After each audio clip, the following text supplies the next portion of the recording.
Hey guys, so today we have an analysis of the polling data from Saturday the 3rd of November 2018. So we're getting a lot of polling data heading into the final weeks. Look at all that data from yesterday, but typically on the weekends we have less polling data, but still heading into the home stretch we will be getting a lot of data. So let's start off with the Florida Senate race, which has been going back and forth.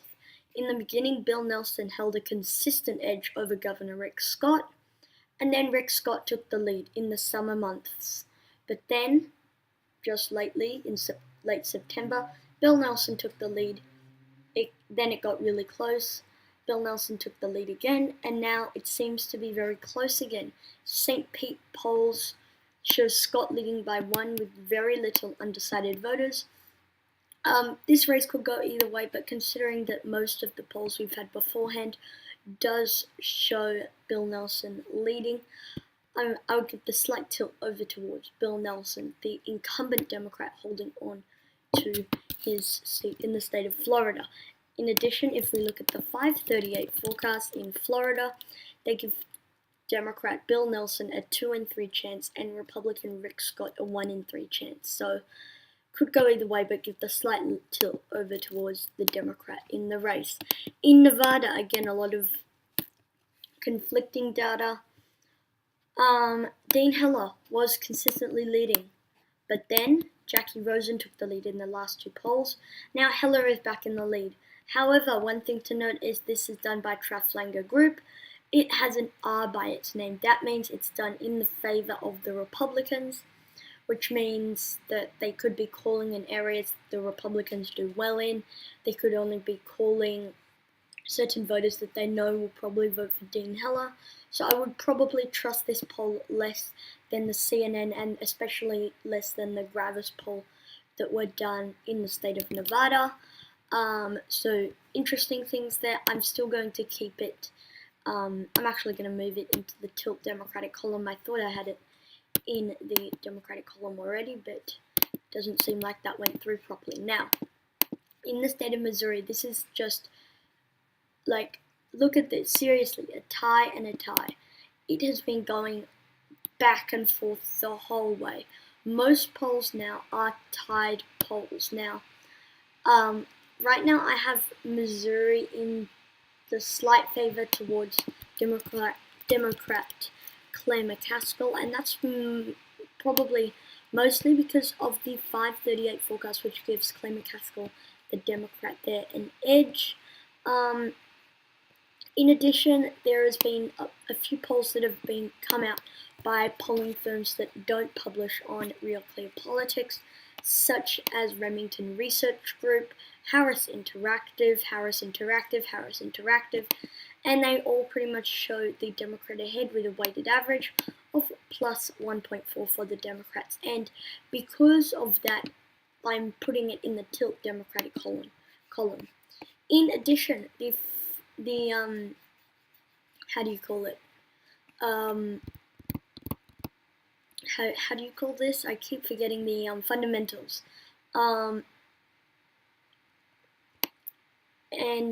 Even though it is a partisan state, and Hawley is pretty much quite a good challenger, look at how much money she's raised. 78% of individual contributions compared to 22% for Josh Hawley. They hold a lead in the generic ballot. In addition, Claire McCaskill has the incumbency advantage, and because of all of those different things, I'm going to narrowly put it in the Democratic column heading into the stretch. I know I've been going back and forth with this race, but I think I can put it in the Democratic column now. Now let's look at the state of California between Dianne Feinstein and Kevin DeLeon. Dianne Feinstein is probably going to be re-elected, even though there are still a number of undecided voters. A, they're probably going to break Feinstein's way, and B, it really doesn't matter what Democrat wins, Feinstein or DeLeon. It doesn't really matter. So yeah, now we covered all the Senate races. Mostly good news for mostly good news for Republicans since they're ahead in Florida and Nevada, but Missouri could go either way, and then California, of course, going to the Democrats.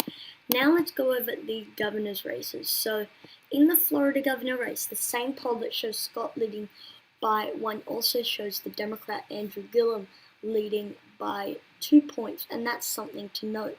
If we have a flip from Republican to Democrat on the governor side, and then a flip from Democratic to Republican on the Senate side, I would not be surprised at all. But at this point in time, I give a lean over towards Andrew Gillum, the Democrat, in the race. In the state of Nevada, between Adam Laxalt and Steve Sisolak, what I've noticed is that Steve Sisolak and Jackie Rosen, if we go ahead and look at the Senate race, right, this Republican poll shows Sisolak down by 2 points, with 47% going to Laxalt, 45% going to Sisolak. Now, the very same poll, 49 to 46. Look at that 46 for Rosen, 45 for Sisolak. They have the same base, and less so with the Republicans, 47 to 49. But still, they have similar bases, and if one of the Republicans, when they're likely going to drag over the other Republican, if one of the Democrat wins, then they're probably going to drag over their other Democrat. So, for example, if Dean Heller wins, Adam Laxalt is probably going to win, and vice versa. And then the same thing on the Democratic side. If Jackie Rosen wins, she's probably going to drag along Steve Sisolak with her, since they both pretty much have very similar bases. If we go ahead and look at the 538 forecast for the Nevada Senate race, they currently give Dean Heller that very slight edge. But I actually have a little disagreement with this, since the yesterday, before the Republican poll came out, they gave Jackie Rosen like a 51% chance and Dean Heller like a 49% chance. But I'm not really buying that Treflanger group poll.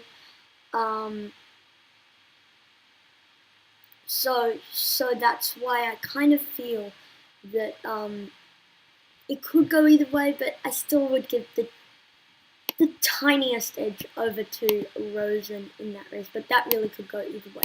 Now, in the Iowa governor race, yesterday I was complaining that we have had conflicting data from the race. We had a Kim Reynolds +4 and then Fred Hubbell +4, both on the same day. Now we're getting a poll that shows Fred Hubbell leading by 2. That's something to note. If we go ahead and look at our governor's map, I'm keeping Iowa in the tilt Democratic column. 2 more polls to go in the state of California, the governor's race there. John Cox versus Gavin Newsom. Both of these last polls actually come from the state of California. So I believe this poll has the Democrat there up 19. Here we go. Up 19, not the worst thing, but considering this is the state of California, it probably should be a little bit more in favor of the Democrat, like in the Senate race, but, you know, whatever. In California, 45 between Katie Porter and Mimi Walters. Porter only leading by 2. That's not as good as where she was previously, but at the end of the day, you can expect this one to go into the Democratic column. In California, 45. There we go. I have this in the leaning Democratic column. So pretty good news heading into the stretch. Well, we are in the home stretch of this. Now, one more thing that I wanted to touch on. So, we are so close to the midterms. Just so close.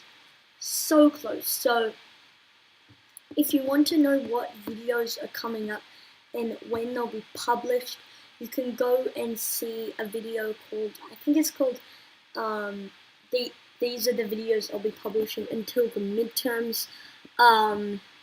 You'll probably see this video on it there, but yeah, you can see that, and then what videos are coming up. I'm just going to be so busy making videos for you guys, so I hope you enjoy. Thank you guys for watching this video. Comment down suggestions below, and I'll see you all in the next one. Peace.